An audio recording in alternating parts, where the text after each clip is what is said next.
Film के आगाज में हमें 1944 का वक्त दिखाया जाता है। हम देखते हैं कि एक बहुत बड़ी जंग चल रही है। नाजी फौज एक आदमी को पकड़कर अपने साथ ले जा रही थी। इसका चेहरा कपड़े से ढका हुआ था। जब इस आदमी के चेहरे से कपड़ा हटाया जाता है तो पता चलता है कि वो इंडियाना जोन्स है। दरअसल नाजी जंग के बाद यहाँ बहुत सी कदीम नायाब चीजें चुरा रहे थे। इंडियाना एक खास चाकू की तलाश में यहाँ आए थे। अब नाजी का एक आदमी जिसका नाम वॉलर होता है वो इसे देखता है और इसे अपने बैग में रख लेता है। इस वक्त एक जोरदार धमाका होता है जिसमें इंडियाना जोन्स बचकर निकल जाते हैं और एक गाड़ी में जाकर बैठ जाते हैं। इसी गाड़ी में दो नाजी फौजी भी आते हैं और बैठ जाते हैं। इन्हें ऐसा लगता है कि आगे इनका ड्राइवर बैठा है, इसीलिए इंडियाना कुछ नहीं बोलते, बस गाड़ी चलाते रहते हैं। लेकिन आधे रास्ते में नाजी फौज को पता चल जाता है कि ये इंडियाना जोन्स है। जब इन्हें पता चला तो इंडियाना चलती गाड़ी से छलांग लगा देते हैं और कुछ फौजियों को मारते हुए ट्रेन पर चढ़ जाते हैं। इस ट्रेन में नाजी फौजी इस जगह से सारी नायाब चीजें लेकर जा रहे थे। वो ट्रेन के डब्बे तक पहुंचते हैं जहाँ वो कीमती चाकू था, लेकिन जब वो इसे देखते हैं तो इन्हें पता चलता है ये असली नहीं बल्कि नकली है। ये बात नाजी के साथी वॉलर को पहले ही पता चल गई थी, इसलिए इसने जानबूझकर इसे वहीं छोड़ दिया। वॉलर के हाथ में एक बहुत कीमती मशीन लगी जिसे एक साइंटिस्ट ने बनाया था, जिसकी वजह से वो टाइम ट्रेवल भी कर सकता था। अब ये सब चीजें वॉलर के पास इंडियाना का दोस्त भी देखता है जिसको इन लोगों ने पकड़ लिया था। वहाँ इंडियाना को बहुत सी कदीम चीजें मिलती हैं। फिर वो दूसरे डब्बे में आकर बैठ जाते हैं ताकि कोई नाजी फौजी इसे पहचान ना सके। इंडियाना वहाँ अपने दोस्त को भी देखते हैं जो एक रस्सी से बंधा हुआ था। वो इसे रस्सी से आजाद करते हैं और इसे अपने साथ ले जाते हैं। अगले बॉक्स में इंडियाना वॉलर को देखते हैं जिसके पास वो डिवाइस थी। वो इसे मुक्का मारते हैं और डिवाइस ले लेते हैं जिससे टाइम ट्रेवल भी हो सकता था। फिर वो दोनों इस ट्रेन पर दौड़ते हैं क्योंकि वो ट्रेन में पकड़े जा सकते थे, लेकिन नाजी इन्हें हर हाल में पकड़ना चाहते थे, इसलिए वो इस ट्रेन के आगे बम ब्लास्ट कर देते हैं। इंडियाना ने जब ये देखा तो अपने दोस्त के साथ नहर में कूद जाते हैं, इसलिए वो दोनों बच गए थे। अब इन्हें पता चला कि नाजियों ने ट्रेन पर बम नहीं गिराया था, असल में ये अमरीकियों का काम था। अब वो टाइम ट्रेवल डिवाइस भी इनके कब्जे में थी। अब कहानी 1969 की आती है। हमें इनका कॉलेज दिखाया जाता है जहाँ वो प्रोफेसर थे जो तारीख की चीजों के बारे में बताते थे। वो अपने तमाम स्टूडेंट से एक सवाल पूछते हैं। सारे स्टूडेंट्स इस सवाल का गलत जवाब देते हैं। यहाँ एक लड़की थी जिसका नाम हलीना था जो इंडियाना के तमाम सवालों का सही जवाब देती है। ये सुनकर वो बहुत खुश होते हैं। यहाँ सबको एक साइंटिस्ट के बारे में बताते हैं। वो कहते हैं कि इसने बहुत सी चीजें बनाई थी जैसा कि हथियार और बहुत सी डिवाइसेस वगैरह जिनसे हम टाइम ट्रेवल भी कर सकते हैं। वैसे भी इंडियाना अब कॉलेज से निकल जाते हैं। हलीना भी इनके पीछे आती है और हलीना के पीछे एक CIA एजेंट। अब हम देखते हैं कि एक होटल में बहुत सारे गुंडे हैं। इनमें एक अमेरिकी एजेंट भी था। वहाँ वॉलर भी होता है जिसे हमने कहानी के शुरू में देखा था, जो कदीम चीजों को चुराना चाहता था। वॉलर ने यहाँ सबसे अपनी पहचान छुपा कर रखी थी। वो यहाँ नासा के लिए काम करता था। हलीना इंडियाना को बताती है, मैं हिस्ट्री के बारे में पढ़ रही हूँ, मुझे तारीख की बहुत सारी बातें पता है, मैंने बहुत सी चीजों के बारे में गहराई से पढ़ा है। वो यहाँ ऐसी डिवाइस के बारे में भी बात करती है जो कि टाइम ट्रेवल डिवाइस थी। हलीना कहती है कि अब मुझे वो डिवाइस भी ढूंढनी है। ये सुनकर इंडियाना थोड़ा मायूस हो जाते हैं। अब वो हलीना को अपने साथ इसी कॉलेज की लाइब्रेरी में लेकर जाते हैं जहाँ वो पढ़ती थी। वो डिवाइस को निकाल कर हलीना को दिखाते हैं क्योंकि इंडियाना ने अब तक इसे अपने पास महफूज रखा हुआ था। ये इसका आधा हिस्सा है। इसका आधा हिस्सा इस साइंटिस्ट ने तोड़ दिया था जब उसने ये डिवाइस बनाई थी, क्योंकि वो साइंटिस्ट जानता था कि इसे गलत कामों के लिए भी इस्तेमाल किया जा सकता है। फिर वहाँ कुछ लोग आते हैं जो CIA एजेंट थे। इनमें CIA की वो एजेंट भी थी जिसे हमने हलीना का पीछा करते हुए देखा था। इन्हें दरअसल पता चल गया था कि इंडियाना के पास वो टाइम ट्रेवल डिवाइस है। वो इन पर गन करते हैं। फिर हलीना इस डिवाइस के साथ वहाँ से भाग जाती है। वो लोग इंडियाना को पकड़कर वैन में डालते हैं और वो इससे पूछते हैं कि बताओ वो डिवाइस कहाँ है। फिर इनकी वैन आगे जाकर रुक जाती है। आगे बहुत रश था क्योंकि आज आर्मस्ट्रॉन्ग चांद पर पहला कदम रखने वाले थे, इसलिए इनकी वैन रोक दी जाती है। अब इन सब ने पैदल इंडियाना को लेकर जाने का फैसला किया, लेकिन इंडियाना इन्हें बेवकूफ बनाकर यहाँ से भाग जाते हैं। वो यहाँ से घोड़े पर सवार होते हैं और फिर ट्रेन में बैठ जाते हैं और यहाँ से चले जाते हैं। फ्यूचर में वो दोबारा अपने दोस्त से मिलते हैं क्योंकि वो अपने दोस्त के पास आ गए थे। इनके दोस्त ने इनको बताया कि हलीना एक चोर है, वो नायाब चीजें चुरा कर बाजार में बेचती है और वो जेल में भी काफी वक्त गुजार चुकी है। ये सब सुनकर इंडियाना कहते हैं कि मुझे इसे ढूंढना होगा क्योंकि इसके पास डायल डिवाइस है। अब इंडियाना के दोस्त इसके लिए सब इंतजाम करते हैं। इंडियाना की दोस्त इसे अपनी टोपी देते हैं जो बहुत पुरानी थी। वो कहते हैं कि मुझे तुम्हारे साथ किया गया हर एडवेंचर याद है। अगले दिन जब इंडियाना इसे ढूंढते हुए एक होटल में पहुंचते हैं तो हलीना इस डायल डिवाइस को नीलाम कर रही थी। जब वो इसे रोकने के लिए आगे बढ़ते हैं तो हलीना का दोस्त इन्हें रोक लेता है। वो वहाँ से आगे बढ़ते हैं। इसी वक्त इंडियाना वॉलर को भी देखते हैं क्योंकि इनको सब कुछ याद था। वो इसकी तरफ देखते हैं और कहते हैं, हलीना तुम इस डायल को नीलाम नहीं कर सकती। फिर यहाँ लड़ाई हो जाती है। हर कोई इस डिवाइस के पीछे था। आखिरकार वो डिवाइस हलीना के हाथ में आती है। वो इसे अपने असिस्टेंट की तरफ फेंकती है, तभी वॉलर ने वो डिवाइस इसके हाथ से छीन ली। हलीना और इंडियाना दोनों भागते हुए बाहर आते हैं, लेकिन तब तक वॉलर वहाँ से भाग चुका था। इंडियाना एक ऑटो रिक्शा लेते हैं और इनके पीछे जाते हैं, लेकिन वो लोग जा चुके थे। फिर हमें वॉलर दिखाया जाता है, जिससे CIA एजेंट कह रही थी, तुम जानते हो तुम्हारी वजह से न जाने कितने लोगों की जानें चली गई। वॉलर इस एजेंट को मार देता है और कहता है कि मैं नाजी हूँ, मैं नाजी था और हमेशा नाजी रहूंगा। यानी अब तक वो अपनी असल पहचान छुपा कर रह रहा था। दूसरी तरफ इंडियाना अपने दोस्त के पास जाते हैं। वो इसे कहते हैं कि देखो मुझे समंदर में जाना है, मुझे इसके लिए तुम्हारी मदद की जरूरत है।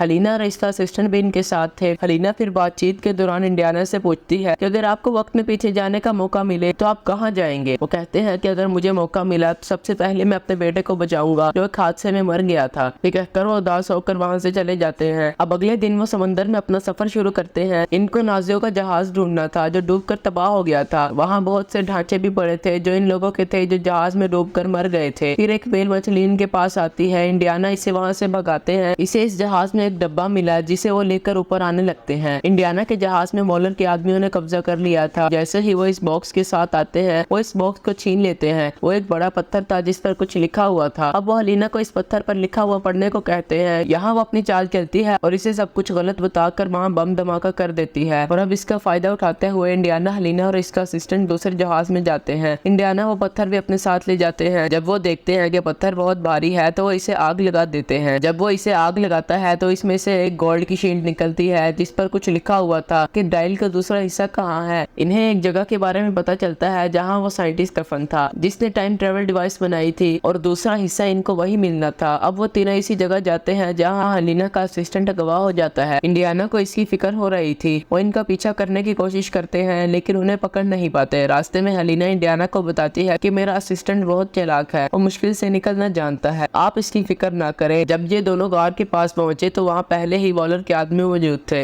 इंडियाना थोड़ा आगे जाते हैं लेकिन आगे जाने का रास्ता इनके पास मौजूद सोने की शील्ड पर लिखा हुआ था। अब आगे बढ़ते हुए इन्हें गार में बहती हुई नदी मिलती है जिसे वो पुल के जरिए पार करते हैं। आगे बढ़कर इंडियाना और हलीना इस साइंटिस्ट की कब्र देखते हैं। जब उन्होंने इसका पत्थर हटाया तो वहाँ इसका पूरा कंगाल पड़ा था। वहाँ इन्हें इसी डिवाइस का दूसरा हिस्सा भी मिल जाता है जिससे इंडियाना बहुत खुश होते हैं। हलीना वहाँ बनाई गई तस्वीरों को देख रही थी जो आज के दौर की थी। वहाँ एक एरोप्लेन और घड़ी की तस्वीर थी जिससे वो बहुत हैरान होती है। वो सोच रही थी कि इस वक्त में किसी को इन बातों के बारे में कैसे पता होगा। वो इसी साइंटिस्ट की कंगाल पर बनी हुई घड़ी को भी देखती है। वो इसे देखकर कहती है कि उन्होंने जो घड़ी बांधी है ये टेक्नोलॉजी अभी तक इस दुनिया में आई ही नहीं। दरअसल हलीना यहाँ इस बात को समझती है कि साइंटिस्ट वक्त के साथ छेड़छाड़ कर रहे हैं। फिर इंडियाना भी ये सुनकर कहते हैं कि ये सब बातें सच हैं। फिर वहाँ वॉलर आ जाता है जो कहता है कि साइंटिस्ट कभी गलत नहीं था, टाइम ट्रेवल हो सकता है। अब वो इस डिवाइस का दूसरा हिस्सा इनसे ले लेता है और साथ ही वो इस साइंटिस्ट की घड़ी को भी ले लेता है। वो इसे डिवाइस पर रखता है तो वो चलने लगती है। हलीना का असिस्टेंट भी यहाँ आ जाता है जो वॉलर पर हमला कर देता है। इसी वक्त वहाँ गोलियां चलने शुरू हो जाती हैं। इसमें इंडियाना भी जख्मी हो जाते हैं। वो हलीना से कहते हैं देखो तुम जाओ, तुम्हारी जान को खतरा हो सकता है। अब हलीना और इसका असिस्टेंट यहाँ से चले जाते हैं। वॉलर और इसके आदमी इंडियाना को अपने साथ ले जाते हैं। रास्ते में वॉलर इंडियाना को बताता है कि मुझे वो जगह मिल गई है जहाँ मैं टाइम ट्रेवल कर सकता हूँ। मेरे पास डिवाइस भी है, अब मुझे किसी चीज का डर नहीं। दूसरी तरफ हलीना अपने असिस्टेंट के साथ इनका पीछा कर रही थी। वो अपने असिस्टेंट को एक प्लेन दिखाती है। वो कहती है इसे देखो, क्या तुम इसे चला सकते हो? वो कहता है हाँ, मैं कोशिश जरूर करूंगा। अब हलीना मोटरसाइकिल की मदद से वॉलर के जहाज पर चढ़ जाती है। इसका असिस्टेंट भी प्लेन लेकर इनके पीछे आ रहा था। वॉलर को वो जगह मिल गई थी जहाँ वो टाइम ट्रेवल कर सकता था। हम देखते हैं कि आसमान पर एक रोशनी होती है और जहाज रोशनी में चला जाता है। यानी ये सब टाइम ट्रेवल कर चुके थे और वो अपने पीछे आ गए थे। इनका प्लेन काबू से बाहर हो जाता है क्योंकि जिस वक्त वो गए थे वहाँ जंग हो रही थी और हर तरफ तबाही थी। अब हलीना ने इस प्लेन को रोकने की कोशिश की लेकिन वो काबू से बाहर था, इसलिए हलीना भी प्लेन से लटक जाती है। इंडियाना आते हैं और इसे बचाते हैं लेकिन तभी दोनों नीचे गिर जाते हैं तो इनका पैराशूट खुल जाता है और दोनों बच जाते हैं। वहाँ हम इस साइंटिस्ट को भी देखते हैं जिन्होंने इस टाइम ट्रेवल डिवाइस को बनाया था। वो अभी तक बैठे इसे पूरा कर रहे थे, यानी ये टाइम पीछे का था। इस टाइम में टाइम ट्रेवल डिवाइस नहीं बनी थी। अब वो इस प्लेन को गिरता हुआ देखते हैं। इसमें वॉलर था। वो प्लेन गिरकर तबाह हो जाता है। यहाँ साइंटिस्ट आकर वॉलर के हाथ से वो घड़ी निकाल लेते हैं जिसे उन्होंने बांध रखा था। यानी जो कुछ हमने प्रेजेंट में देखा इनके हाथ पर। अब इंडियाना हलीना को यहाँ बताते हैं ये सब साइंटिस्ट का प्लान था। इसने अपना डायल इस तरह सेट किया था कि अगर आइंदा कोई इस डायल को इस्तेमाल करे तो वो इसी जगह पहुंच जाएगा। और देखो ऐसा ही हुआ। मैं अब हमेशा के लिए यहाँ रहना चाहता हूँ। मैं अपनी बाकी की जिंदगी यहीं गुजारूंगा। तब साइंटिस्ट इसके पास आते हैं। वो घड़ी और डायल डिवाइस इसको देते हैं और कहते हैं कि अब तुम इसे अपने वक्त में ले जाओ। इंडियाना कहते हैं नहीं, मैं यहाँ से कहीं नहीं जाऊंगा। इसी वक्त हलीना कहती है कि आप टाइम ट्रेवल करके यहाँ आए हैं, अगर आप यहाँ रहेंगे तो तो हमारे लिए मसाइल पैदा हो सकते हैं, इसलिए आप हमारे साथ चले। इस वक्त वो इनके चेहरे पर एक मुक्का मारती है जिससे इंडियाना बेहोश होकर गिर जाते हैं। जब इन्हें होश आता है तो वो अपनी दुनिया में थे, यानी कि अपने टाइम में। इनके टाइम में वही घड़ी और टाइम ट्रेवल डिवाइस इनके पास पड़ी थी जिसे वो 2000 साल पीछे से लाए थे। वही हलीना आती है और कहती है मैं जानती हूँ कि आप अकेले हैं। तब वो वहाँ इनकी बीवी को बुलाती है जो पहले इन्हें छोड़कर चली गई थी। ये सभी बहुत खुश थे